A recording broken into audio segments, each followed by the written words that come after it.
नानाजी देशमुख कृषी संजीवनी प्रकल्पात म्हणजेच पोकरा 2.0 मध्ये तुमचा व्यवसाय तर पात्र आहे, पण सगळ्यात मोठा हा प्रश्न आहे की यासाठी जे काही अनुदान तुम्हाला मिळणार आहे ते किती मिळणार आहे, कसं मिळणार आहे, यासाठी जी प्रक्रिया आहे ती नेमकी काय प्रक्रिया. मग आजच्या या व्हिडिओमध्ये मी तुम्हाला हे सर्व एकदम सोप्या भाषेमध्ये समजून सांगणार आहे. नमस्कार, मी वैजनाथ गाडेकर ई टॅक्स वाला मध्ये आपलं स्वागत करतो. ई टॅक्स वाला इथे आम्ही ऍग्री बिझनेस साठी कन्सल्टन्सी आणि ट्रेनिंग प्रोव्हाइड करतो, जसे की business registration, audit and compliances, agri business funding आणि सबसिडी आणि बिझनेस ग्रोथ या सर्वांमध्ये आम्ही तुमची मदत करतो. मग तुम्हालाही तुमचा ऍग्री बिझनेस सुरू करायचा असेल आणि काही सबसिडी जर घ्यायची असेल तर नक्की आम्हाला आमच्या टीमला कॉन्टॅक्ट करा आणि आपला ऍग्री बिझनेस सुरू करा. चला तर मग आजच्या या व्हिडिओला सुरुवात करूया. सर्वात अगोदर अनुदान किती मिळणार आहे याबद्दल आपण माहिती घेऊया. तर पोकरा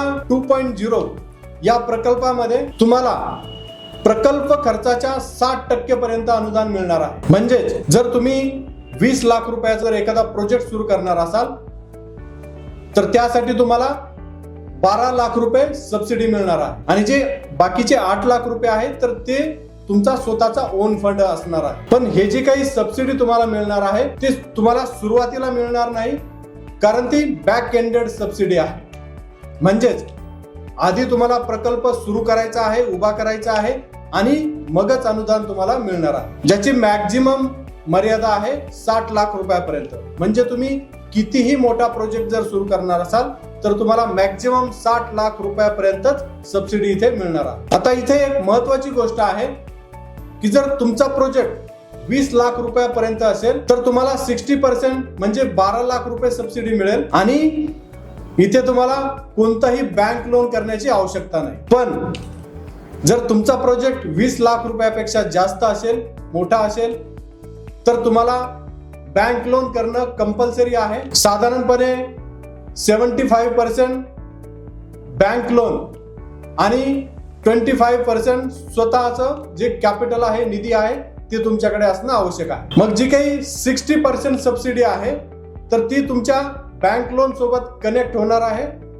म्हणजेच प्रोजेक्ट तुमचा जेव्हा कंप्लीट होईल तेव्हा ती जी सबसिडी आहे तर ती तुमच्या बँक लोन मध्ये ऍडजस्ट केली जाईल. आता आपण बघूयात की अनुदान एक्झॅक्टली कधी मिळणार आहे. खूप लोक इथे गोंधळ करतात. इथे एक महत्वाची गोष्ट लक्षात ठेवा की तुम्ही जेव्हा ऍप्लिकेशन करणार आहात तेव्हाही तुम्हाला अनुदान मिळणार नाही, की सबसिडी ही तुम्हाला अर्ज करते वेळेस मिळणार नाही, किंवा जेव्हा तुम्हाला अर्ज केल्यानंतर पूर्वसंमती मिळणार आहे तर ती पूर्वसंमती मिळाल्यानंतर तेव्हाही तुम्हाला सबसिडी मिळणार नाही. तर तुम्हाला ही जी सबसिडी आहे तेव्हाच मिळेल जेव्हा तुमचा प्रोजेक्ट कंप्लीट होणार आहे, मशीन किंवा बांधकाम तुमचं पूर्ण होणार आहे, तेव्हाच तुम्हाला ही सबसिडी तुमच्या बँक अकाउंट मध्ये मिळणार आहे. म्हणजे सर्व खर्च अगोदर तुम्हाला करायचा आहे आणि त्यानंतरच गव्हर्नमेंट तुम्हाला सबसिडी देणार आहे.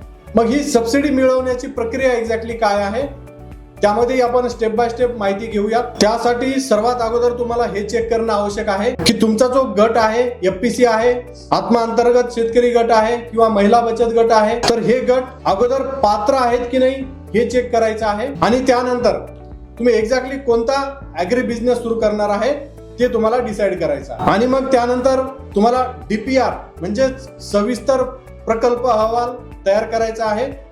आणि हा जो डीपीआर आहे खूप महत्वाचा हा डॉक्युमेंट आहे आणि तो CS सर्टिफाईड असणंही आवश्यक आहे. त्यानंतर मग सर्व डॉक्युमेंटेशन प्रोसेस पूर्ण करून आपल्याला ऑनलाईन ऍप्लिकेशन करायचे आहे, जे की FPO DBT या पोर्टलवर तुम्हाला करायचं आहे. आणि जेव्हा आपण ऑनलाईन ऍप्लिकेशन करतो त्यानंतर जे कृषी ऑफिसर आहे, कृषी अधिकारी आहे, ते आपला प्रोजेक्ट बघायला येतात आणि त्यानंतर जेव्हा आपण ऑनलाईन ऍप्लिकेशन सबमिशन करू मग कृषी अधिकारी आपला जो प्रपोजल आहे त्याची छाननी करतात आणि पुढे आपण प्रोजेक्ट जिथे कुठे सुरू करणार आहे तर त्याची स्थळ पाहणी होणार आहे आणि स्थळ पाहणी झाल्यानंतर मग तुम्हाला पूर्वसंमती मिळणार आहे. बघा, आतापर्यंतचा हा एक महत्वाचा टप्पा आहे की तुम्हाला पूर्वसंमती मिळाली आहे. आता पूर्वसंमती मिळाल्यानंतर जर तुमचा प्रोजेक्ट 20 लाख रुपयापर्यंत असेल तर कुठेही बँक प्रोसेस करण्याची आवश्यकता नाही. पण जर तुमचा प्रोजेक्ट 20 लाख रुपयाच्या पुढे असेल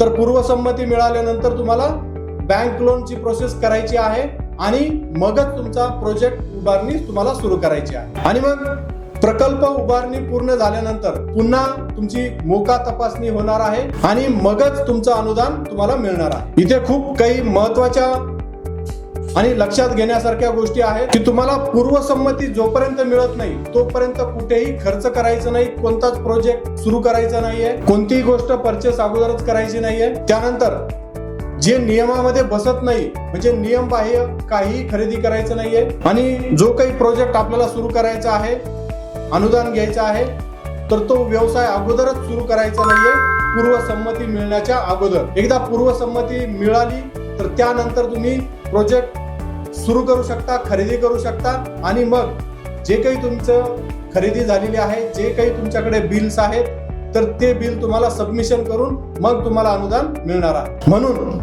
ही जी काही प्रोसेस आहे ती अगोदर पूर्णपणे नीट समजून घ्या, एक एक स्टेप पूर्ण करा, त्यानंतर व्यवसाय सुरू करा आणि मगच अनुदान प्राप्त करा. तर मित्रांनो, योग्य व्यवसाय, योग्य DPR आणि योग्य प्रक्रिया या 3 गोष्टी जर तुम्ही पाळल्या तर तुम्हाला सबसिडी नक्की मिळेल, यामध्ये कुठेही शंका नाही. मग या पोकरा 2 अंतर्गत तुम्हाला कोणताही व्यवसाय सुरू करायचा असेल आणि सबसिडी घ्यायची असेल आणि या पूर्ण प्रोसेस मध्ये तुम्हाला कुठेही काही अडचण येत असेल तर नक्की आम्हाला खाली दिलेल्या नंबरवर कॉल करा.